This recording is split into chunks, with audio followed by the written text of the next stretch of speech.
Pada kesempatan kali ini kita bertemu lagi pada GoDigi untuk bulan Februari. Pada bulan ini saya mengangkat temanya adalah waspada ancaman cyber.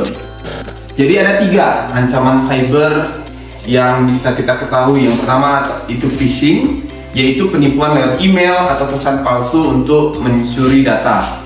Kemudian yang kedua ada malware. Apa itu malware? Malware merupakan program jahat yang bisa merusak ataupun juga mencuri data dari device kita masing-masing. Kemudian yang ketiga yaitu social engineering. Apa itu? Merupakan manipulasi psikologis untuk membuatmu menyerahkan informasi. Bisa dari telepon penipuan, bisa dari SMS, bisa dari WA juga. Kita lihat lagi phishing, ya. Phishing itu upaya penipuan di mana berpura-pura menjadi pihak terpercaya seperti bank, HRD, atasan, ataupun yang lain-lain untuk mencuri data login, password, atau informasi sensitif. Ciri-cirinya, pengirim email mencurigakan, bukan domain resmi. Misalnya @google.com tapi O-nya diganti dengan 0. Udah tuh ada rasa urgensi, segera klik atau 30 menit akan didenda. Kemudian link yang dikirim tidak sesuai alamat asli. Meminta username, password, atau kode OTP. Kemudian lampiran file tidak dikenal, .exe, .zip, dan lain-lain. Kemudian tata bahasanya aneh, banyak sekali tipu di sana. Contoh, di sini ada contoh email kotak masuk, penting verifikasi akun Anda sekarang. Akun agriculture, monitoring Anda akan dinonaktifkan selama dalam waktu 24 jam jika tidak diverifikasi. Ya, seperti ini ketika kita masuk dalam login ini, itu kan tidak jelas ya. Ketika kita klik, nanti akan diminta password kita, username kita, itu langsung terambil sama mereka. Jadi apa yang kita klikkan di situ, username dan password, nanti langsung bisa dilihat oleh phishing itu. Malware atau malicious software ini merupakan program berbahaya. Jadi kalau kita sering mendownload aplikasi-aplikasi yang nggak jelas di Google, bukan di Google Play Store atau App Store, itu banyak malware. Jadi ini bisa berisi virus, spyware yang bisa mengaktifkan mikrofon ataupun kamera kita secara diam-diam.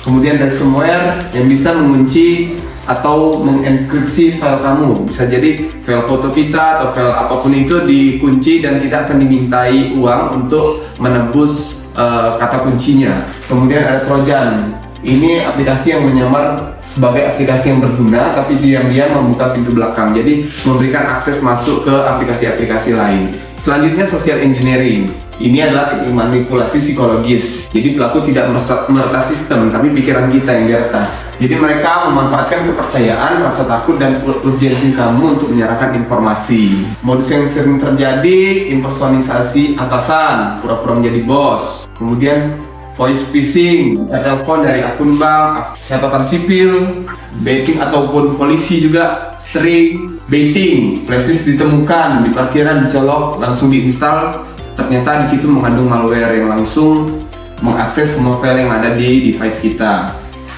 Kemudian pretexting, buat cerita palsu untuk meyakinkan untuk mendapat kepercayaan korban. Caranya, apa kita melindungi diri? Yang pertama adalah verifikasi identitas pengirim sebelum respon. Kemudian jangan pernah share OTP, password, atau data pribadi lewat telepon atau chat. Ini yang saya rasa wajib kita garis bawahi ya, OTP. OTP itu hanya dikirim ke SMS melalui handphone kita. Jangan sampai kirim ke website-website yang nggak jelas, karena mereka langsung bisa mengakses dan mengambil uang yang ada di kartu kredit, kartu debit, dan lain sebagainya. Kemudian curiga jika ada permintaan mendadak dan mendesak, apalagi minta kerahasiaan. Kemudian konfirmasi langsung ke atasan atau rekan melalui sistem komunikasi yang resmi. Do and don'ts-nya apa? Yang lakukan jelas, selalu verifikasi sumber email. Jadi kita sebelum mengklik sesuatu kita harus membaca betul-betul apakah ada typo di website tersebut. Bisa jadi tadi O menjadi 0, L1 dan sebagainya, karena mereka nggak bisa langsung menggunakan alamat yang sama. Kemudian gunakan password yang kuat dan berbeda untuk setiap akun. Kemudian update sistem operasi dan aplikasi secara rutin. Laporkan email atau pesan mencurigakan. kemudian backup data penting secara berkala, gunakan jaringan wifi resmi perusahaan untuk kerja. Ini juga jaringan wifi juga menjadi salah satu sumber untuk meretas kita, apalagi wifi publik di bandara, misalnya di stasiun. Itu jangan sampai kita menggunakan wifi publik untuk mengakses aplikasi-aplikasi keuangan kita. Jangan lakukan klik link dan email atau WA yang tidak dikenal. Misalnya kendaraan Anda sudah ditilang secara e-tilang, 30 menit harus dilakukan pembayaran, kalau tidak akan dikenakan denda. Itu hati-hati. Share OTP, password, data login, ini udah jelas ya.